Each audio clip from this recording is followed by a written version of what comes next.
तो आज के चार्ट ऑफ द वीक में मैं आप लोगों को सिखाने वाला हूं कि किस तरीके से मैं जो है चार्ट ऑफ द वीक को फाइंड करता हूं और कौन से वो इंडिकेटर्स है जिसका यूज़ करता हूं मैं और देखने की कोशिश करता हूं कि कौन से चार्ट में बहुत ज़्यादा पोटेंशियल है और कौन सा चार्ट वीक है। यानी ढेर सारे चार्ट्स के अंदर एक ऐसा चार्ट चुनकर आपके सामने लेकर आना, उसके लिए क्या प्रक्रिया है वो मैं आज आपको प्रैक्टिकली सिखाने वाला हूँ।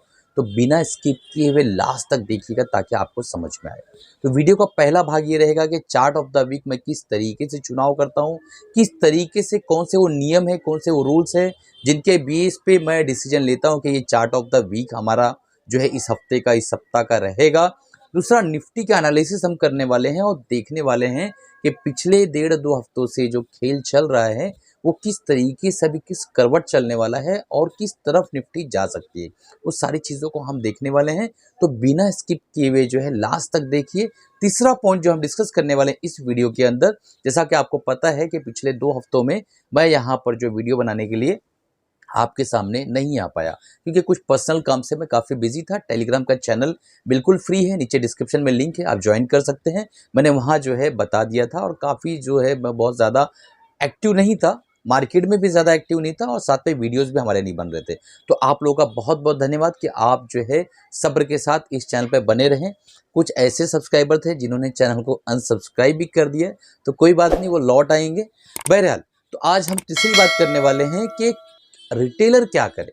हम और आप जो है, जो छोटे निवेशक हैं, जिनके पास बहुत ज़्यादा पूंजी नहीं है, उन्हें अब क्या करना चाहिए, इस वक्त क्या होना चाहिए, इतनी सारी बातें जो हैं आज के वीडियो में डिस्कस करने वाले हैं। तो चलिए शुरू करते हैं बिना लेट किए हुए। और अगर चैनल को अभी तक सब्सक्राइब नहीं किया, सब्सक्राइब कर लीजिए, बेल बटन दबा दीजिए। अगर स्विंग ट्रेडिंग सीखना चाहते हैं, नीचे डिस्क्रिप्शन में लिंक है, एमएसएम स्विंग ट्रेडिंग प्रोग्राम, आप जाके ज्वाइन कर सकते हैं। ऑनलाइन प्रोग्राम है, उसको सीख कर उसके बाद आप स्विंग ट्रेडिंग कैश मार्केट में अच्छे से कर सकते हैं और प्रोफेशनली उसको जो है अच्छे से रूल्स को फॉलो करके अच्छा पैसा बना सकते हैं।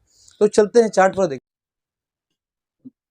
दोस्तों हम जो है स्क्रीन पर आ गए हैं और आपके सामने यहाँ पे एफआईज का मैं डाटा ओपन करता हूँ और देखने की कोशिश करते हैं मंथ टू मंथ एफआईज ने क्या एक्टिविटी की है कैश मार्केट में। जैसा आपको पता है कि स्टॉक एच के इस इंटरफेस पे यहाँ पे जो है कैश मार्केट का प्रोविजनल जो है डाटा यहाँ मौजूद होता है। तो वहां से हम जानने की कोशिश करते हैं कि किस तरीके से एफआईज ने यहाँ पे काम किया है लास्ट कुछ मंथ्स के अंदर।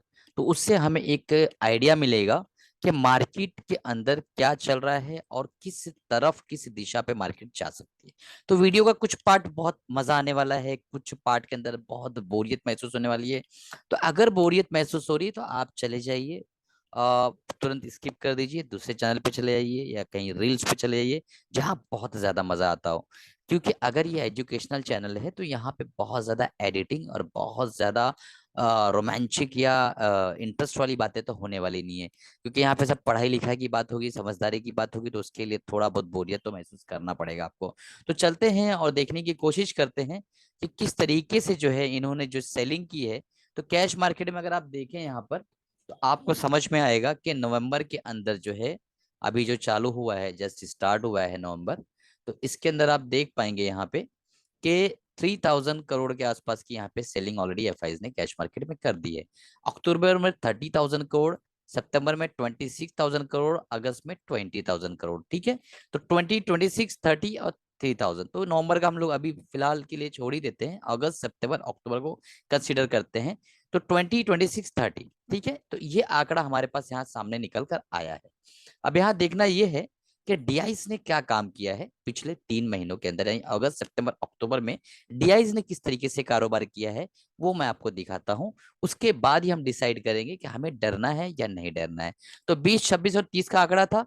तो अगस्त में आप देखेंगे कि 25,000 का बाइंग अगस्त के अंदर जो है डीआईज ने किया है और यहाँ पे एफआईज ने 20 के आसपास सेलिंग की थी, 1000 करोड़ के आसपास। ठीक है, सितंबर में 26,000 करोड़ के आसपास एफआईज ने सेलिंग की है और डीआईज ने है 20,000 करोड़ के आसपास की बाइंग यहाँ पे की है। और अक्टूबर में 30,000 करोड़ के आसपास की जो सेलिंग की है एफआईज ने, डीआईज ने 28,000 करोड़ के आसपास की बाइंग की है। नवंबर में 3,000 करोड़ के आसपास की सेलिंग की है एफआईज ने और यहाँ पे डीआईज ने 3,400 करोड़ के आसपास की बाइंग की है। तो आप क्लियर कट देख सकते हैं कि जितना भी सेलिंग हुआ है पिछले 4 महीनों के अंदर 3 महीना 10 दिन 5 दिन जो भी आप पकड़ लीजिए, वो पूरी की पूरी सेलिंग को डीआईज ने एब्जॉर्ब कर लिया है। यानी हम इस वक्त न्यूट्रल स्टैंड के ऊपर खड़े हुए हैं, हमारी मार्केट की मैं बात कर रहा हूँ। ठीक है, तो अब यहां से हम आगे बढ़ने की कोशिश करते हैं और देखने की कोशिश करते हैं कि निफ्टी क्या कर रही है। ठीक है, उसके बाद मैं आपको प्रक्रिया सिखाता हूँ कि मैं किस तरीके से फाइंड करता हूँ एक अच्छा स्टॉक। तो निफ्टी के अंदर अगर आप देख पाएंगे तो ये मंथ का जो कैंडल आप देखेंगे अगर यहाँ पे, तो इसका लो है 18,837। ठीक है, तो 18,837 इसका लो अगर काट कर क्लोजिंग इस महीने करता है, आप समझिए मैं क्या कहना चाह रहा हूं आपको। इसके लो को अगर काट के निफ्टी क्लोजिंग करता है तो हमें कोई बेयरिश चीज सोचना है, वो भी बहुत ज्यादा नहीं सोचना है। उसकी भी वजह है, मैं आप लोगों को समझा देता हूं। अगर हम यहाँ से ट्रेंड लाइन को ड्रॉ करें तो क्लियर कट हमें एक यहाँ से एक ट्रेंड लाइन मिलेगी, और जो ट्रेंड लाइन जो है कहीं ना कहीं जाके 8,500 के आसपास यहाँ मिलती है। तो पॉसिबल है कि जिस तरीके से ये कोरोना के बाद से स्टार्ट हुआ, ये इस तरीके से गया, फिर ये जो है इस तरीके से यहाँ पे पॉसिबल हो सकता है कि इस ट्रेंड लाइन पे सपोर्ट करे। अगर बहुत ज्यादा बियरिश मोड बनता है तो भी जो है यहाँ पे एक अच्छा सपोर्ट हमें मिलेगा। ये देखिए इस तरीके से यहाँ पे एक ट्रेंड लाइन बन रही है। मैं आपको लॉन्ग टाइम फ्रेम में, मंथली टाइम फ्रेम में समझाने की कोशिश कर रहा हूँ। अगर हम यहाँ पे देखें तो आपको क्लियर कट समझ में आएगा। देख लीजिए, एक ट्रेंड लाइन है जिसको ये अच्छी खासी तरीके से रिस्पेक्ट कर रही है। आप देख पा रहे हैं इस ट्रेंड लाइन को। देखिए यहाँ पे कोरोना में यहाँ पे गिरावट दर्ज कराई, फिर यहाँ आने की कोशिश की, नहीं आ पाई। आप देख पा रहे हैं यहाँ पे, ये देखिए, ये, फिर ये। ठीक है, और अगेन इसी ट्रेंड लाइन के आसपास ये यहाँ पे ट्रेड करता हुआ नजर आ रहा है। तो कहीं ना कहीं इस ट्रेंड लाइन को ये रिस्पेक्ट करता हुआ नजर आ रहा है। ये हो गया मंथली टाइम फ्रेम। अब चलते हैं वीकली टाइम फ्रेम के अंदर और देखने की कोशिश करते हैं वीकली टाइम फ्रेम में क्या है। तो सेम ट्रेंड लाइन को इसने अच्छा खासा रिस्पेक्ट दिया है, और यहाँ पे अगर हम देखें तो मैं आपको समझा देता हूँ सारी चीजें। ठीक है, यहाँ पे अगर हम देखें तो यहाँ पे एक चीज मुझे दिखाई दी है। अगर हम देखें तो एक एकदम क्लासिकल तो नहीं, लेकिन एक एम पैटर्न जैसा यहाँ बनता हुआ नजर आया है। अगर वो ब्रीच हो गया, यहाँ पे एक ब्रीच हो गया है, तो इसके ऊपर अगर आके इस मंथ इस वीक में क्लोज दे देता है, जो कि लगभग क्लोज दे चुका है, तो ये जो है एम पैटर्न जो है ये बिल्कुल भी कैंसल हो जाएगा और हम ऊपर की तरफ निकल जाएंगे। और अगर ये कैंसिल नहीं होता है तो हम किसी भी हाल में मैक्सिमम जो है करेक्ट करेंगे। इसका जो पैटर्न का जो टारगेट है वो ये है। तो कहीं ना कहीं हम जो यहाँ तक जा सकते हैं, जो कि मैंने ऑलरेडी टेलीग्राम पे बताया था कि मैक्सिमम हम 18,500 600 के आसपास जा सकते हैं। इसका विंडो खुल जाएगा अगर इस एम पैटर्न को ये यहाँ से ब्रेक कर देगा, जो कि उसने लास्ट वीक किया था। बस इस वक्त इस वीक जो है उसने पूरा के पूरा वहां से एब्जॉर्ब करने की यहाँ पे कोशिश की, आप यहाँ देख सकते हैं। ठीक है, डेली टाइम फ्रेम में चलते हैं और देखने की कोशिश करते हैं वहां क्या बन रहा है। तो डेली टाइम फ्रेम में ये वो चीज है जो आज मैं आपको सिखाना चाह रहा था, कि आज चार्ट ऑफ द वीक में बहुत दिन बाद मैं आया तो कुछ सिखाते हुए भी चलूंगा। तो सबसे पहले तो ये सारी चीजें हम हटा देते हैं। तो देखिए दोस्तों, एक पैटर्न होता है जिसे मैं कहता हूँ एन पैटर्न। ठीक है, ये पैटर्न बहुत कम जो है चर्चा है में है, और आरएसआई के अंदर इस पैटर्न को बहुत यूज किया जाता है। तो एन पैटर्न का जब ये हाई ब्रेक होता है तो यहाँ से मोमेंटम अच्छा मिलता है और हमें ये टारगेट मिल जाता है। तो अगर हम यहाँ देखें तो कहीं ना कहीं एक एन पैटर्न जैसा यहाँ बनता हुआ नजर आ रहा है, और यहाँ पे आप देखेंगे इसको ब्रेक करके क्लोजिंग करने की कोशिश की है। तो अगर एकदम क्लियर कट करेंगे क्या क्लोजिंग सही में कर दी है, तो हमें जो है यहाँ पे देखना होगा कि इस जगह पे यहाँ पे किस तरीके से डाटा यहाँ पे बनता हुआ नजर हमें आ रहा है। मैं आपको बताता हूँ, इसकी क्लोजिंग है लगभग लगभग,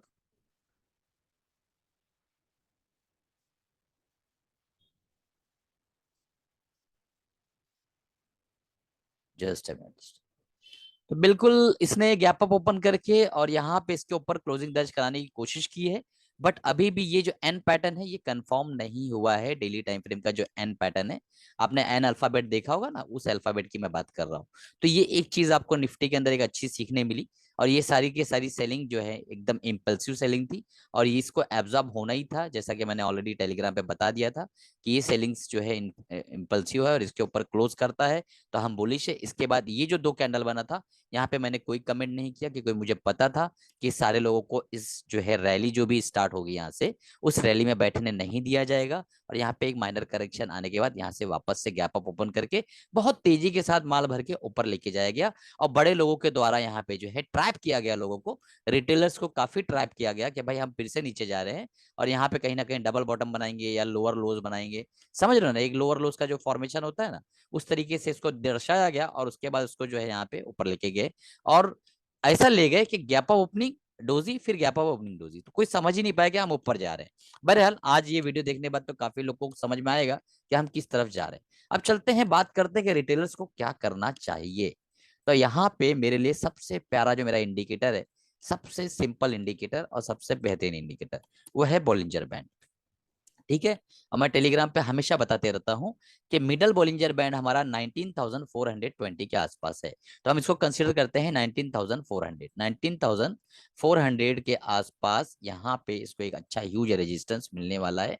अगर इसको निकाल के ये सीधा निकल जाता है तो अलग बात है, अदरवाइज इसके ऊपर यानी 20 मिडल बॉलिंगर बैंड के ऊपर आके सपोर्ट लेता है तो एग्जैक्ट एरिया वो रहेगा हमारा बुलिश होने का। मैं एक बार फिर से आपको समझाने की कोशिश करता हूं कि मिडल बॉलिंगर बैंड के ऊपर अगर ये क्लोज कर देता है, उसके बाद ऊपर जाके फिर रिटेस्ट करता है मिडल बॉलिंगर बैंड के ऊपर, और यहाँ पे एक बुलिश कैंडल कंफर्मेशन मिलती है, तो वो एरिया रहेगा हमारा 90 to 100% बुलिश होने का। अदरवाइज हमारा जो एरिया है अभी सिर्फ और सिर्फ 50 से 60% बुलिश आप रहिए। यानी आपके पास अगर 1 लाख रुपया है तो आप 50,000 से ज्यादा जो है डिप्लॉय ना करिए, चुपचाप बैठे रहिए, तमाशा देखिए कि चल क्या रहा है। ठीक है, तो इस तरीके से काम कर रहा हूं मैं, इस तरीके से रिटेल को करना चाहिए, क्योंकि जो बड़े लोग हैं वो बहुत ज्यादा ज्ञानी होते हैं, उन्हें पता होता है कब कैसा रिटेल सोच रहा होता है। बिल्कुल उसी तरीके से वो कैंडल बनवा देते हैं, उसी तरीके से प्रोमोटर्स उसको जो है मार्केट को चला देता है, उसी तरीके से लोगों को ट्रैप कर लेता है। तो इस चीज को याद रखिए। अब चलिए, बहुत इंपॉर्टेंट पार्ट जो हमें आज सीखना है वो ये सीखना कि सर आप किस तरीके से चार्ट ऑफ द वीक पता करते हैं। और एक बहुत इंपॉर्टेंट अनाउंसमेंट दोस्तों के, एमएसएम स्विंग ट्रेडिंग प्रोग्राम जो है वो मात्र 400 में आप लोग 4,000 रुपीज के अंदर आपको अवेलेबल है, और दिवाली के ऑफर में 2,000 रुपीज में मैंने उसको दे रखा है आप लोगों को। तो अगर वाकई आप बहुत ज्यादा सीरियस है मार्केट को लेकर, आप चाहते हैं कि आप जो है किसी भी हाल में एक अच्छे ट्रेडर बने और कैश मार्केट में कंटिन्यू या प्रॉफिटेबल रहें, तो आपको वो कोर्स लेना चाहिए, वो प्रोग्राम लेना चाहिए। मात्र 2,000 में आप उसको सीख सकते हैं। रिकॉर्डेड फॉर्मेट में आपको वीडियो मिलने वाले हैं, आप उसको लेकर सीख सकते हैं, प्रैक्टिकली अप्लाई करिए वर्चुअल मनी पे, और उसके बाद फिर अपनी जो अपनी हार्ड अर्न मनी है उसको थोड़ा थोड़ा लगाने की कोशिश करिए। तो बिना सीखे यहाँ पे कोई चारा नहीं है। अगर आप बिना सीखे आप आते हैं और किसी के ऊपर ब्लेम करते हैं कि उसने मुझे बताया था मैंने ले लिया था, उसने मुझे बताया था मैंने खो दिया था, तो वो चीज गलत है, वो विनिंग एटीट्यूड नहीं है। तो आप लोग कोशिश करिए सीखने की। ठीक है, चलिए अब चलते हैं और आगे बढ़ते हैं, और वो अहम पार्ट पे जो सीखने की प्रक्रिया वो शुरू करते हैं। तो एक बहुत इंपॉर्टेंट अनाउंसमेंट था कि अगर आपने अभी तक चैनल को सब्सक्राइब नहीं किया, सब्सक्राइब कर लीजिए, बेल बटन दबा दीजिए, ज्यादा से ज्यादा लोगों तक शेयर करिए, और लाइक करना मत भूलिएगा। जब आप लाइक करते हैं तो ये इतने अच्छे जो कंटेंट वाले वीडियोस होते हैं वो बहुत सी जगह पे पहुंचते हैं, दूसरे लोगों तक शेयर होते हैं, और उन्हें उससे फायदा पहुंचता है। तो मैं एक एग्जाम्पल ले रहा हूँ, कोई बाय सेल रिकमेंडेशन है इन्फोसिस का। ठीक है, इन्फोसिस का मैं एग्जांपल ले रहा हूं, उसमें मेरी तरफ से कोई बात से रिकमेंडेशन नहीं है। कोई भी काम करना रहेगा अपने फाइनेंशियल एडवाइस से पूछ कर करिएगा। मंथली टाइम फ्रेम का चार्ट है, कैंडलस्टिक पैटर्न है। ठीक है, हर एक महीने का कैंडल है ये, यानी एक एक कैंडल एक एक महीने को दर्शा रहा है। ये एक चार्ट है, लॉन्ग टर्म चार्ट, आप देख पाएंगे कि एक लंबे समय का चार्ट है, 2004-3 से ही ये चार्ट है, और कंटिन्यू आपको ऊपर की तरफ जाता हुआ दिखाई दे रहा है। अब सवाल ये पैदा होता है कि सर क्या ये जो है medium medium term, short term and long term, उसकी सबसे पहले जो है शुरुआत ये है कि आपको मंथली कैंडल सबसे पहले देखना है। मंथली ट्रेंड अगर बियरिश है, ये लिख लीजिएगा आप लोग, अगर मंथली ट्रेंड बियरिश है तो इसका मतलब जो ये है कि हम लोग जो है इस चार्ट के अंदर लॉन्ग टर्म में अभी बियरिश हमें रहना है, भले वो कितनी भी फंडामेंटल कंपनी हो। क्यों? क्योंकि हम टेक्निकल्स को फॉलो कर रहे हैं। हम इस चैनल पे सिर्फ और सिर्फ टेक्निकल सीखने आते हैं। फंडामेंटल के अल्फाबेट्स तो मुझे पता है, बट दोस्तों फंडामेंटल मैं यहाँ पर बिल्कुल भी डिस्कस नहीं करता हूँ यूजुअली। कुछ ROC, ROE, PE, ये सब सारी मार्केट कैप, ये सब चीजें डिस्कस करता हूँ। बट अगर टेक्निकली हम बात कर रहे हैं तो मंथली ट्रेंड अगर बेरिश है तो हमें बेरिश सोचना है, और हमें ये सोचना है कि लॉन्ग टर्म के अंदर ये चार्ट बेरिश है। वीकली ट्रेंड अगर बुलिश है, यानी बुलिश है अगर, ठीक है, तो हम ये सोचना है कि मीडियम टू शॉर्ट टर्म ये बुलिश है। यहाँ पे जो है 1 महीने से लेके 6 महीना, साल भर की अवधि के लिए हमें ट्रेड मिल सकता है। डेली, अगर हमें डेली टाइम फ्रेम का चार्ट जो है वो बुलिश है, तो हम ये सोचना है कि भाई ये जो है 3 दिन से लेके 1 महीना, 1.5 महीना, 3 महीने के लिए हमें बुलिश ट्रेंड मिल सकता है। तो ये टाइम फ्रेम जो है 3 मंथ to 6 मंथ, ये आप लोग रखिए यहाँ पे, 3 days to 6 मंथ पकड़ लीजिए इसको। ठीक है। Daily time frame 3 days to 6 days। Weekly time frame bullish है अगर, तो ये हमें बुलिश रखेगा लगभग लगभग 3 महीने से लेके 6 महीना पकड़ लीजिए। और मंथली टाइम फ्रेम अगर बुलिश है तो बेरिश है, तो इसका मतलब कि हम जो है लॉन्ग टर्म में बेरिश है। और अगर ये बुलिश है तो हम सब में बुलिश है। आप समझ पा रहे हैं? Monthly time frame, weekly time frame और डेली टाइम फ्रेम। ठीक है, तो daily bullish, weekly bullish, monthly bullish, ऐसी ही चार्ट को हमें ढूंढना है। क्या ढूंढना है? Daily bullish, weekly bullish, monthly bullish. तो हमें ऐसे चार्ट को ढूंढना है जो सब में बुलिश रहे, बराबर है। अगर हमें अच्छा एक मजबूत स्टॉक चाहिए, तो अभी सबसे पहले इंडिकेटर क्या चाहिए वो देख लेते हैं। सबसे पहले एक ट्रेंड वाला इंडिकेटर चाहिए कि भाई ट्रेंड क्या चल रहा है, बुलिश ट्रेंड चल रहा है या बेरिश ट्रेंड चल रहा है, बराबर है। तो एक बात बताइए, अगर वीकली टाइम फ्रेम में हम 20 वीक को देख रहे हैं, तो इसका मतलब हम कितने महीने को देख रहे हैं? कितने महीने को देख रहे हैं? 6 महीने को देख रहे हैं, लगभग लगभग। ठीक है, ओके। 6 चौक 24 होता है, 24 होता है, बट हमारी छुट्टियां भी तो होती हैं, उसको मिला के हम 6 महीने का चार्ट इस वक्त देख रहे हैं, 5 से 6 महीने का। अगर मंथली 20 मूविंग एवरेज देख रहे हैं, इसका क्या मतलब है कि 20 मंथ्स का हम चार्ट देख रहे हैं, यानी 1.5 से 2 साल का चार्ट हम इस वक्त देख रहे हैं। और डेली 20 मूविंग एवरेज यानी हम पूरे 1 महीने का चार्ट देख रहे हैं। ठीक है, तो 20 मूविंग एवरेज मेरे लिए बहुत इंपॉर्टेंट महत्व रखता है। तो यहाँ पर मैं ये कोशिश करूंगा कि हम जो है एक जो है मिडल बॉलिंगर बैंड लगा, या हम बॉलिंगर बैंड ही लगा देते हैं। हमने लगा दिया बॉलिंजर बैंड। ठीक है, ये हो गया हमारा ट्रेंड बताने का तरीका कि अगर हम डेली में हैं तो 20 दिन कहाँ रहेंगे, वीकली में है तो 20 हफ्ता कहाँ रहेंगे, मंथली में है तो 20 महीना कहाँ रहेंगे। बहुत मेहनत से, बहुत ही सलीके से, बहुत ही अच्छे से इस वीडियो को बनाकर आप लोगों को समझाने की कोशिश कर रहा हूं। आप लोगों से मोहब्बत है, प्यार है, इसलिए सोच रहा हूं कि आप लोग directly chart of the week को परखना, पकड़ना, समझना सीख जाएं, ताकि आप जो है आत्मनिर्भर हो पाए। उसके बाद भी अगर आपको हमारी सहायता लगती तो आप एमएसएम बुलेटिन का जो स्विंग ट्रेडिंग का कोर्स है वो ले सकते हैं, मात्र 2,000 रुपए में। अब चलते हैं वीकली टाइम फ्रेम में। मंथली टाइम फ्रेम में हमने देख लिया कि भाई साहब ये जो है मिडल बोलिंगर बैंड से नीचे है, यानी जो 20 मंथ्स का यहाँ पे मूविंग एवरेज है, सिंपल मूविंग एवरेज। आपको बोलिंजर बैंड अगर नहीं पता तो प्लेलिस्ट में बोलिंजर बैंड का 1 घंटे का वीडियो है, जाकर देख सकते हैं आप लोग। और बेसिक टेक्निकल एनालिसिस का जो कोर्स है बिल्कुल कहीं करने की जरूरत नहीं है, हमारे प्लेटफॉर्म पे बिल्कुल फ्री में आप लोगों के लिए अवेलेबल है, उस चीज को आप जाकर देख सकते हैं। तो यहाँ पर आप देखेंगे कि मिडल बोलिंगर बैंड को इसने यहाँ तोड़ दिया, फिर इसी पे रेजिस्टेंस की तरह एक्ट किया, अगेन फिर रेजिस्टेंस। ठीक है, अब जो इन्फोसिस ले लो, इन्फोसिस ले लो बोल रहे हैं, वो भी ये समझ लें कि यहाँ पे 20 मंथ का मूविंग एवरेज जो है बेरिश है। ठीक है, तो हम लॉन्ग टर्म में यानी मंथली टाइम फ्रेम में यहाँ पे हमारा ये चार्ट वैलिड नहीं है।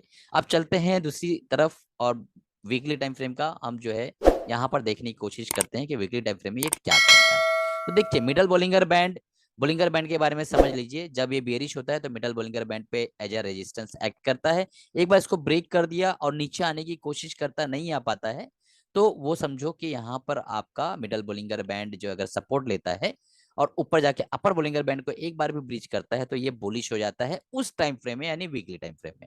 अब यहाँ पे देखिए मिडल बोलिंगर बैंड को ब्रेक किया, सपोर्ट लिया, फिर अपर बोलिंगर बैंड को ब्रेक किया, फिर यहीं पे सपोर्ट ले रहा है। यानी अगर ये मिडल बोलिंगर बैंड के ऊपर जाके क्लोज हो जाता है तो वीकली टाइम फ्रेम के अंदर ये हमारे लिए बुलिश हो जाता है, यानी हम यहाँ पर 1 महीने से लेके 6 महीने का ट्रेड बनाने की कोशिश कर सकते हैं अपना अपना स्टॉप लॉस लेके। बट अभी भी अगर हम सही से देखें तो मिडल बोलिंगर बैंड जो है यहाँ पर आप देख सकते हैं कि अभी उसके ऊपर क्लोजिंग इसने दर्ज नहीं कराई है। ठीक है, तो 1 हफ्ता हमें वेट करना होगा इसके अंदर। अगर इसके ऊपर क्लोजिंग दर्ज कराती है तो ही हमें लगेगा कि इन्फोसिस के अंदर अब यहाँ पर एक बुलिशनेस शॉर्टर टाइम फ्रेम यानी 1 महीने से 6 महीने की अवधि के लिए आ रहा है। ठीक है, तो ये हमारे लिए चार्ट ऑफ द वीक इस वक्त वैलिड क्यों नहीं है 100%? क्योंकि मंथली टाइम फ्रेम इसका बियरिश है। ओके, तो हम इसको कंसिडर नहीं कर रहे हैं। अब डेली टाइम फ्रेम में चलेंगे तो डेली टाइम फ्रेम में देख लीजिए, अभी एक एग्जांपल और लेंगे, वहां भी समझने की कोशिश करेंगे। डेली टाइम फ्रेम में टिपिकली हम लोग बेरिश है, भले ये गैप अप ओपन होके जा रहा है, बट जब तक कि मिडल बोलिंगर बैंड के ऊपर क्लोजिंग दर्ज नहीं करा देता है डेली टाइम फ्रेम में, जो कि 1419 यानी 1419 के आसपास यहाँ दिखाई दे रहा होगा, तब तक कि हम इसको बुलिश नहीं मान सकते हैं। तो 2 टाइम फ्रेम ऐसे हैं जो हमें वैलिडेट नहीं कर रहे हैं कि आप इसको चार्ट ऑफ द वीक पर लो। तो हमने क्या किया, इस चार्ट ऑफ द वीक को कैंसिल कर दिया, इसको हम नहीं लेंगे, भले हमें इससे कितना भी प्यार हो। अब चलते हैं एक चार्ट और देख लेते हैं, मारुति ठीक है, इसका चार्ट देखते हैं, यहां समझने की कोशिश करते हैं कि भाई साहब यहाँ क्या चल रहा है। तो टॉप डाउन अप्रोच, सबसे पहले पहला टाइम फ्रेम, तो यहाँ पे क्लियर कट दिखाई दे रहा है कि मंथली टाइम फ्रेम में यहाँ पे इसने ब्रीच किया, रिटेस्ट किया, फिर ऊपर गया, फिर रिटेस्ट किया, फिर ऊपर गया, फिर रिटेस्ट किया, फिर ऊपर गया, फिर रिटेस्ट किया, फिर ऊपर गया और नीचे की तरफ आने की कोशिश कर रहा है। ठीक है, तो यहाँ पे क्लियर कट है कि मंथली टाइम फ्रेम के अंदर ये 20 SMA के ऊपर है, यानी 20 मंथ के ऊपर है। ठीक है, सिंपल मूविंग एवरेज। तो अब ये बुलिश है मंथली में, पहला क्राइटेरिया हमारा फुलफिल हो गया। अब चलते हैं दूसरे टाइम फ्रेम में देखने की कोशिश करते हैं। कौन सा time frame? Weekly time frame. तो हम आगे वीकली टाइम फ्रेम में। वीकली टाइम फ्रेम में भाई साहब देखो कि अगर अगर हम ये कंसिडर करते हैं कि ये अगर बुलिश है तो मिडल बोलिंगर बैंड पे सपोर्ट लेगा ही लेगा और फिर वापस ये आ रहा है, तो मैक्सिमम जो है 10,000 पे इसको सपोर्ट ले लेना चाहिए, बराबर है। अगर 10,000 पे सपोर्ट लेके यहाँ पे एक बुलिश कैंडल फॉर्म कर देता है तो ये मंथली में बुलिश है और वीकली में भी बुलिश है। ठीक है, वीकली में बुलिश इसलिए है क्योंकि ऑलरेडी 20 SMA के ऊपर है, 20 महीनों के ऊपर है, यानी यहाँ पे 1 से 6 महीने की अवधि के लिए ट्रेड बनता है। बट यहाँ पे कोई ना कोई बुलिश साइन दिखना चाहिए मिडल बोलिंगर बैंड पे अगर ये आता है तो। दूसरी चीज, अब आगे बढ़ते हैं और डेली टाइम फ्रेम में देखने की कोशिश करते हैं कि ये भाई साहब मारुति कर क्या रहा है। तो मारुति डेली टाइम फ्रेम में बियरिश है। ठीक है, बेरिश कैसे है? आप देख सकते हैं कि मिडल बोलिंगर बैंड से नीचे ही आ चुका है और यहां पर अभी मिडल बोलिंगर बैंड 10,500 के आसपास है।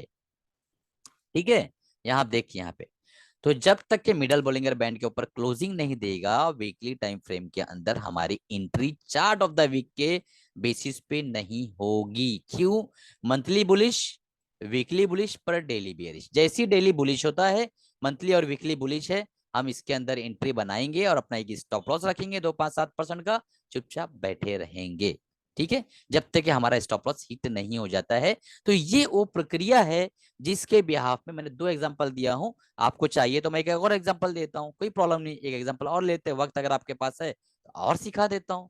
ठीक है, अब चलते हैं, हम देख लेते हैं कि भाई बहुत से लोगों की इच्छा होगी कि हम हिंदुस्तान लीवर या एशियन पेंट के अंदर जो है हम काम करें। तो हम लोग एग्जाम्पल ले लेते हैं एशियन पेंट का। ठीक है, एशियन पेंट का हमने एग्जाम्पल ले लिया। सिंपल फॉर्मूला है, अगर आप टेक्निकल के बंदे हो, आप टेक्निकल सीखना चाहते हो, तो एक चीज समझ लो। देखो, टेक्निकल्स का मतलब ये नहीं कि आप फंडामेंटल इन्वेस्टर हो तो टेक्निकल्स को फॉलो करो, आप फंडामेंटल को फॉलो करो।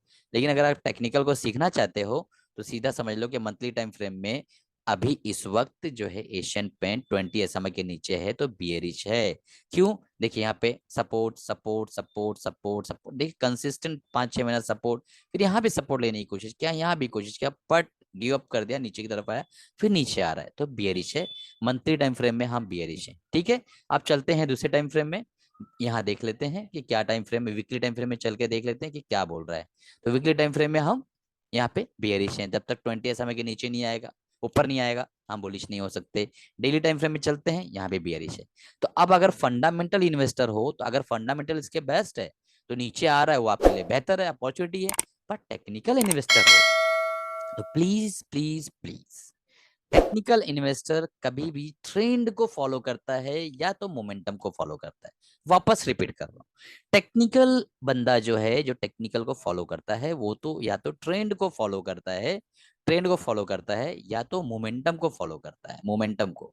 ठीक है, तो मोमेंटम मतलब है कि ब्रेकआउट वाले स्टॉक, ट्रेंड का मतलब है कोई एक लाइन पकड़ लिए चुपचाप चलते रह रहे हैं, सुपर ट्रेंड हो गया या बोलिंजर बैंड का मिडल बोलिंजर बैंड हो गया, एक ट्रेंड कोई भी 20 मूविंग एवरेज, 200 मूविंग एवरेज, जो भी आपको बेटर लगता हो। तो आप जो है अगर फंडामेंटली काम कर रहे हो तो आप एशियन पेन को देख सकते हो। लेकिन अगर आप टेक्निकल बेस पे ट्रेड ले रहे हो तो अभी यहाँ पे बिल्कुल तीनों भी टाइम फ्रेम के अंदर ये बेरिश है। तो इसका मतलब आप समझ लो कि क्या है। ठीक है, चलिए दोस्तों, उम्मीद है जितने भी स्टॉक को मैंने डिस्कस किया मेरी तरफ से कोई भी बात से रिकमेंडेशन नहीं है। अगर आपको बाय सेल करना है तो आप जो है अपने फाइनेंशियल एडवाइजर से राय मशवरा लेके बाय सेल करिएगा। किसी के बोलने पे अगर आप बाय सेल करते हैं तो ऐसा मत करिए, मैं अभी भी बता रहा हूँ। आप जो है 2,000 रुपया खर्च करके कोर्स कर लीजिए, उसके बाद आपका दिमाग खुद ही खुल जाएगा। ठीक है, अभी देखो, ये छोटा सा मैंने एक वीडियो बनाया, किस तरीके से, किस अंदाज में मैंने समझाया। आपको अगर बात समझ में आई, आपको अच्छा लगा, टीचिंग स्टाइल अच्छी लगी, तो आप खुद ही कंसिडर कर सकते हो कि ये सर के ऊपर मैं 2,000 रुपये का एक, बोलते हैं ना क्या, वो दे सकते हैं, ये स्टॉप लॉस मान लो यार।